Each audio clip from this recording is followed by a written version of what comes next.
सूरह शम्स हमें बताती है कि बाहर की दुनिया और हमारा अंदरूनी दिल दोनों अल्लाह की अजीम निशानियां हैं। जैसे सूरज की रोशनी और रात का अंधेरा, वैसे ही हमारे दिल में नेकी और गुनाह दोनों की गुंजाइश मौजूद है। नफ्से हमारी वो अंदरूनी पुकार है जो हमें कभी नमाज और कभी गुनाह की तरफ ले जाती है।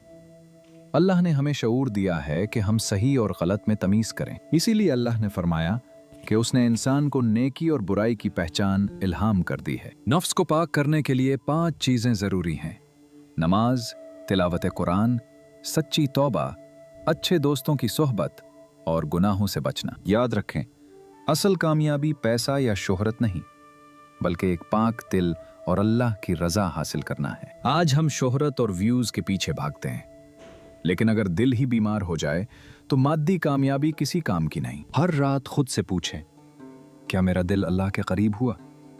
यही नफ्स को पाक करने का असल रास्ता है।